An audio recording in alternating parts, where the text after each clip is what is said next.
60 லட்சம் ரூபா வட்டிக்கு வாங்கி இந்த ஸ்கேமில் கொடுத்து ஏமாந்துட்டு தன் உயிரையே முடிச்சு கொள்கிற அளவுக்கு போன கேஸ் எல்லாம் நான் பார்த்துருக்கிறேன். அது என்ன ஸ்கேம், அது எப்படி நடந்துக்கு, மேபி அது ஸ்கேம்டு தெரியாமல் கூட நிறைய பேரை செஞ்சிட்டு இருப்பீங்க. ஸோ அது சம்மந்தமான முழு டீட்டெயில்ஸ் வேணும்னு சொன்னால் அந்த வீடியோ ஃபுல்லாக பாருங்கள்.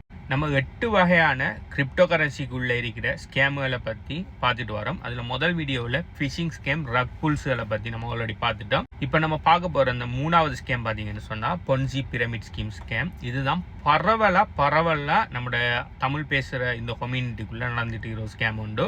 நிறைய பேர் பார்த்தீங்கன்னு சொன்னால் இது ஸ்கேமுன்னு சொல்லி தெரியாமலே சர்வசாதாரணமாக இதை செஞ்சிட்டு இருப்பீங்க. அன்டில் இது கொலாப்ஸ் ஆகிற வரைக்கும். இது கொலாப்ஸ் ஆகிற வரைக்கும் இது நல்லா தான் போயிட்டுருக்கும். இது மேக்ஸிமம் இது ரன் ஆகும். மினிமம் ஒரு 3 மாதத்துலேருந்து 1 வருஷம் இல்லாட்டி 2 வருஷம் மேக்ஸிமம் ரன் ஆகும். அதுக்கு பிறகு கொலாப்ஸ் பண்ணி ஓடிடுவானல். ஸோ எந்த அளவுக்கு பெரிய ரெக்ரூட்டர்ஸ் இதுக்குள்ளே இருக்காங்களோ அதுக்கேற்ற மாதிரி அவ்வளோ தூரத்துக்கு ரன் ஆகும். முதலாவது பிரமிட் பொன்சி ஸ்கீம்ட கன்செப்டை சொல்கிறேன். இது எப்படி நடக்கும்னு சொன்னால், ஒரு வெப்சைட் ஒன்று இருக்கும். இந்த வெப்சைட்டில் பார்த்தீங்கன்னு சொன்னால் ஒரு குறிப்பிட்ட அளவு பணத்தை நீங்கள் அனுப்புவீங்கன்னு சொன்னால் அதுக்கு ஏதோ ஒரு வகையில் ரிட்டர்ன் தருவானல். அந்த ரிட்டர்ன் உங்களுக்கு டெய்லி தருவானல். 1%, 2% தருவானல். அப்படி இல்லைன்னு சொன்னால் மந்த்லி உங்களுக்கு 10%, 20% ரிட்டர்ன் தருவானல். அந்த ரிட்டர்ன் பார்த்தீங்கன்னு சொன்னால் எவ்வளோ வரையும் போகும்னு சொன்னால் நீங்கள் போடுற காசி டபுள் மடங்கு அப்படி ட்ரிபிள் மடங்கு ஆகிற வரைக்கும் அந்த ரிட்டர்ன் போகும். ஸோ உதாரணத்துக்கு நீங்கள் $100 போகிறீங்கன்னு சொன்னால் கண்டினியூஸாக $1 உங்களுக்கு வந்துட்டே இருக்கும்.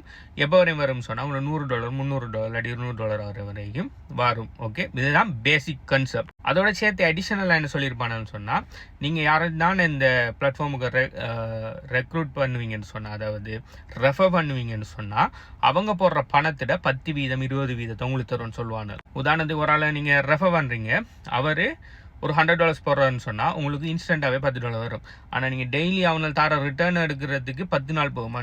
ஒரு விதமாக. ஆனால் இன்ஸ்டண்ட்டாக நீங்கள் ஒரு ஆளை ரெக்கமெண்ட் பண்ணி விட்டீங்கன்னா இன்ஸ்டண்ட்டாக $10 உங்களுக்கு கிடைச்சிடும்.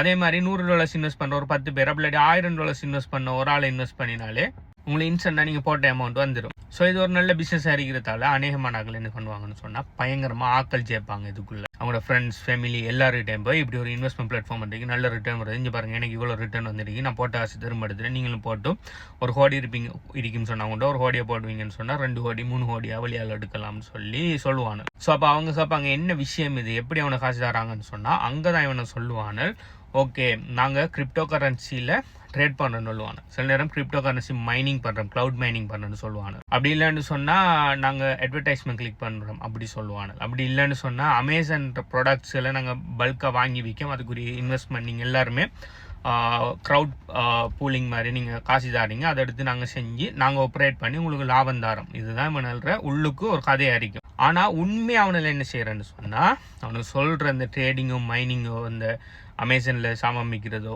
எதுவுமே அவனுக்கு பண்ணுறதில்ல. அவனுக்கு உண்மையாக பண்ணுற என்னன்னு சொன்னால், புதுசாக ஒரு ஆள் காசு போடுறான்னு சொன்னால் அந்த காசு எடுத்து அதில் ஒவ்வொரு ஆளுக்கு 1% கொடுக்கணும்னு சொன்னால், ஒரு புதுசாக ஒரு $100 $200 போடுறோன்னா அவர் $100 எடுத்து யாருக்கெல்லாம் 1% கொடுக்கணுமோ அவங்க எல்லாருக்குமே கொடுக்குற. இப்போ எல்லாருக்கும் 1% கிடைச்சவொன்னே எல்லாரும் போய் என்ன செய்வாங்க, நிறைய பேர் உள்ளுக்கு ஆக்களை சேர்ப்பாங்க. அவங்க சேர்க்கறதால புது இன்வெஸ்ட்மெண்ட் வரும். அந்த புது இன்வெஸ்ட்மெண்ட் எடுத்து பழைய ஆக்களுக்கு கொடுத்துட்டே போகிறேன். இது ஆரம்பித்த புது கட்டத்தில் என்ன நடக்கும்னு சொன்னால், ஏர்லியாக ஜாயின் பண்ணுற ஆக்களுக்கு நிறைய பணம் வரும். ஏன்னா புதுசாக நிறைய பேர் ஜாயின் பண்ணிட்டு இருப்பாங்க. இதை மாதிரி பிளாட்ஃபார்ம் அந்த வெப்சைட்டில் ரன் பண்ணுற பார்த்தீங்கன்னு சொன்னால் அநேகமாக அனானமஸாக தான் அனுப்பாங்க. அப்படின்னு சொன்னால் யார் இதை ரன் பண்ணுறாங்க, எப்படி, யார் இது கம்பெனி, அங்கே அது இது நிறைய எழுதியிருப்பாங்க. எங்களோட கம்பெனி அங்கே இருக்குன்னு சரி, துபாயில் இருக்குது, ஹெட் ஆஃபீஸ் சரிக்குனாலும் எழுதியிருப்பாங்க. ஆனால் யாருமே எதுவுமே வெரிஃபை பண்ணக்கூடியதாக இருக்காது. ஈவன் வெரிஃபை பண்ணக்கூடியதாக இருந்தாலும் கொஞ்சம் நாளையில் மூடி போட்டு ஓடிடுவாங்க. ஓகே, அப்போ என்ன நடக்கும்னு சொன்னால் நிறைய பேர் அவனால், அதாவது புது ஆக்கள்ற பணம் இவ்வளோ ஒரு டார்கெட் ஒன்று வச்சிருப்பாங்க. அதாவது புதாக்கள்ற பணத்தை எடுத்து பழையாக்களுக்கு கொடுத்துட்டு போகணும். அந்த டைமில் புதாக்கள்ற பணம் நிறைய வரதால அவனோட ஹோல்டிங் டேங்குக்குள்ளே பணம் கொஞ்சம் கொஞ்சமாக கூட்டிகிட்டு போகும். அப்படி கூட்டிகிட்டு போகிற பணம் ஒரு $1 million, அப்படி ஒரு $100,000, இல்லாட்டி ஒரு வேறு எல்கேஆரில் தனியாக ஸ்ரீலங்காக்குன்னு சொல்லி ரன் பண்ணுவாங்க. அதாவது ஃபாரின் இல்லாமல் இலங்கைக்குள்ளே எல்கேஆர்லேயும் கூட இது ரன் பண்ணுவாங்க. நிறைய ஒரு 10 லட்சம் வர மாதிரி, 20 லட்சம் வர மாதிரி அவனால ஒரு டார்கெட் வச்சுருப்பான். அந்த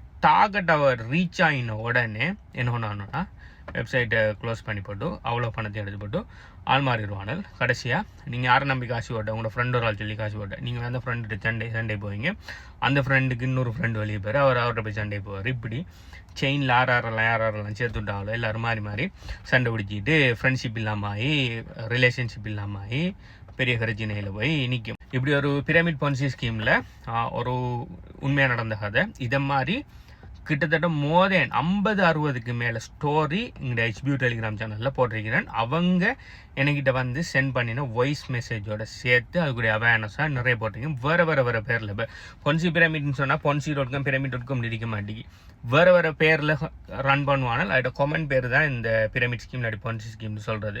ஒரு பெரிய அளவில் அமௌண்ட் நான் இழந்தேன்னு சொல்லி நான் பார்த்ததுன்னு சொன்னால் 60 லட்சம் ஸ்ரீலங்கன் ருபீஸ் 60 லட்சம். இந்த ஸ்டோரி ஹெச்பியூ கன்சல்டன்சி டெலிகிராம் சேனலில் இப்போயும் இருக்குது. அது எவ்வளோ தெரியுன்னு தெரியா, இது நடந்து லைக் 1 இயருக்கு முதல் நீங்கள் போய் சர்ச் பண்ணி பார்த்தீங்கன்னு சொன்னால் உங்களுக்கு கிடைக்கும். இவங்க ஒரு ஷாப் ஒன்று வச்சு நல்ல சக்ஸஸ்ஃபுல்லாக ரன் பண்ணிட்டு இருக்கிற ஒரு ஆக்கள். ஓகே, இலங்கையில் ஒரு ஊரில் தான். ஓகே, எந்த ஊர்னு மறந்துட்டேன் எனக்கு. ஷாப் ஒன்று வச்சு ஃபேமிலி பிஸ்னஸ் ஒன்று நல்லா செஞ்சுட்டு இருக்கிறாங்க. இவங்களோட சொந்தக்கார பையன் ஒருத்தன் இவங்கள்ட்ட வந்து சொல்லியிருக்கான், இங்கே பாருங்கள் ஒரு பிளாட்ஃபார்ம் உண்டு, பிளாட்ஃபார்மில் நான் காசு போட்டேன், எனக்கு இப்படி தாராங்க, 1 வீதம் 2 வீதம் தாராங்க.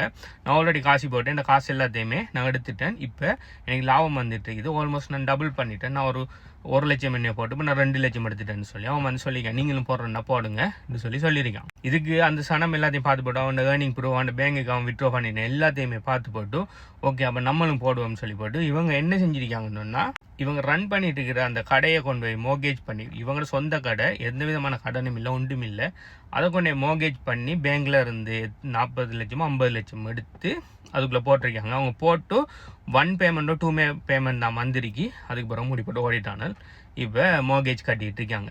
அட்லீஸ்ட் இவங்கள்ட்ட கடைக்கு பிஸ்னஸ் ஒன்று ரன் பண்ணுறாங்கிறதால இவங்க அந்த தப்பான முடிவு போகல. இன்னொரு ஆள் என்ன பண்ணியிருக்காருன்னு சொன்னால், அது அதே பிளாட்ஃபார்ம் இல்லை, வேறொரு பிளாட்ஃபார்மில் அவருக்கு பார்த்தீங்கன்னு சொன்னால் தொழிலும் இல்லை, பிஸ்னஸும் இல்லை, ஒன்றும் இல்லை, சாப்பாட்டுக்கே கஷ்டப்பட்டுட்டு இருக்கிற ஒரு ஆள்.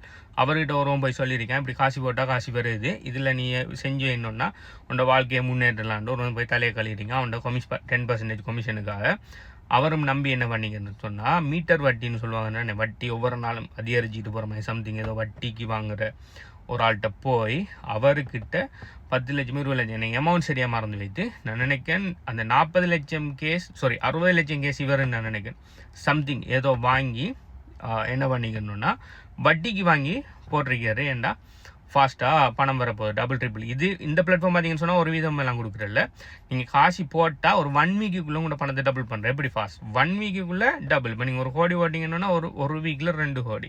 அப்போ வேறு யோசிக்க 60 லட்சம் நம்ம கடன் வாங்கி நம்ம போட்டால் ஒரு கிழமை தான் டைம், ஒரு கிழமையில் அது 1 கோடியே 20 லட்சம் ஆயிடும். அப்போ 60 லட்சம் கடன், அதுக்கு ஒரு 10 லட்சம் 20 லட்சம் வட்டி வந்து அதையும் கட்டினா மிச்சம் ஒரு பெரிய ஒரு கேபிட்டல் ஒன்றும் அது வேறு என்ன விஷயம்னு சொல்லி ஒரு முட்டாள்தனமான ஒரு யோசனையில் போய் போட்டிருக்கார். முடிஞ்சு போட்டு ஒரு பணமும் வரலை, போட்ட உடனே திரும்ப சொல்லிக்கான இன்னும் கொஞ்சம் பணம் போட்டால் தான் காசு எடுக்கலான்னு சொல்லி சில பிளாட்ஃபார்ம் அப்படி செய்வானே, என்ன வித்ட்ரால் ஃபீ வேணும், ட்ரேடிங் கமிஷன் வேணும், அதையும் சொல்லி நீங்கள் பணம் போட்டதுக்கு பிறகு இன்னும் பணம் போட சொல்லுவாங்க. ஓகே, அதுவும் ஒரு ஸ்கேம் தான், பிரமிட் ஸ்கீம் தான்.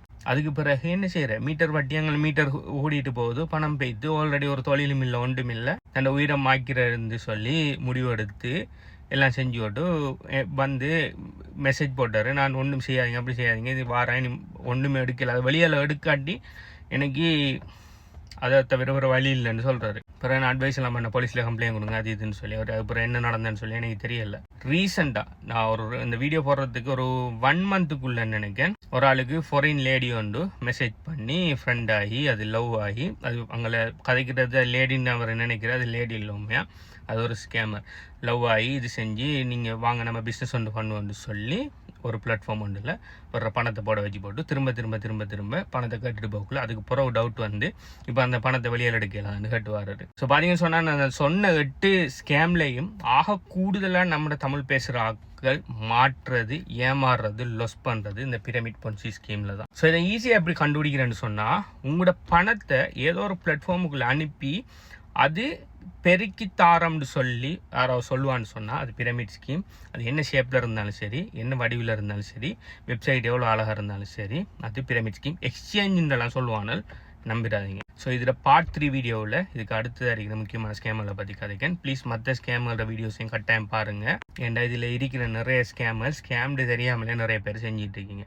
இதை மாதிரி pyramid scheme ponzi scheme scam experience உங்களுக்கு இருக்கா, அப்படி இல்லைன்னு சொன்னால் உங்களுக்கு தெரிஞ்சாக்கள் யாருக்கு நான் இருக்கான்னு சொல்லி கீழே கமெண்ட் பண்ணுங்கள். பார்ட் 3 வீடியோவில் சந்திப்போம். பை.